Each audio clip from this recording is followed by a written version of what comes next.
വിജയ് മുഖ്യമന്ത്രിയാവുന്നതിൽ എനിക്കെന്ത് അസൂയ? സ്റ്റാലിൻ്റെ പരാജയത്തിൽ വിഷമം തോന്നി രജനീകാന്ത്.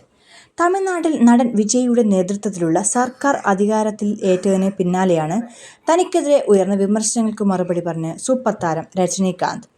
തനിക്കെതിരായി ഉയർന്ന വിമർശനങ്ങൾ എണ്ണിപ്പറഞ്ഞാണ് താരം മറുപടി നൽകിയത്.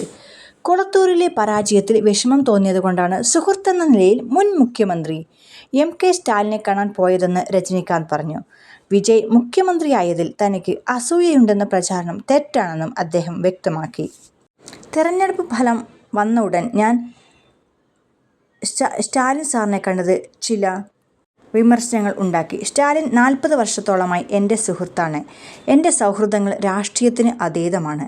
ജനാധിപത്യത്തിൽ ജയപരാജയങ്ങൾ ഉണ്ടാകും. എന്നാൽ സ്റ്റാലിൻ കൊളത്തൂരിൽ തോറ്റതിൽ എനിക്ക് അതിയായ വിഷമം തോന്നി. അതുകൊണ്ട് ഒരു സുഹൃത്ത് എന്ന നിലയിൽ അദ്ദേഹത്തെ കാണാൻ പോയി.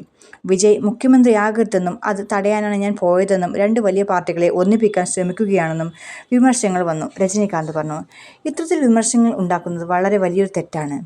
ഞാൻ വിജയിയെ സപ്പോർട്ട് ചെയ്യുന്നു ഒരു മുഖ്യമന്ത്രി എന്ന നിലയിൽ. എന്നാൽ ഞാൻ സ്റ്റാലിനെ ഒരു സുഹൃത്തായ എന്ന നിലയിലാണ് കാണുന്നതും. അതുകൊണ്ട് ഈ തെറ്റിദ്ധാരണകളിൽ നിന്നും എല്ലാവരും എന്നെ വിശ്വസിക്കണം. കാരണം അത് തെറ്റിദ്ധാരണകളാണ്, അല്ലാതെ ഉണ്ടാക്കിയ സത്യങ്ങളല്ല. വിജയ് മുഖ്യമന്ത്രിയായപ്പോൾ താൻ അഭിനന്ദനം പറഞ്ഞിരുന്ന വിമർശനമാണ് തെറ്റായതെന്ന് രജനീകാന്ത് വ്യക്തമാക്കി. അദ്ദേഹം ജയിച്ച ഉടൻ തന്നെ എക്സ് പ്ലാറ്റ്ഫോമിൽ അഭിനന്ദനങ്ങൾ പോസ്റ്റ് ചെയ്തുവെന്ന് അദ്ദേഹം പറഞ്ഞു.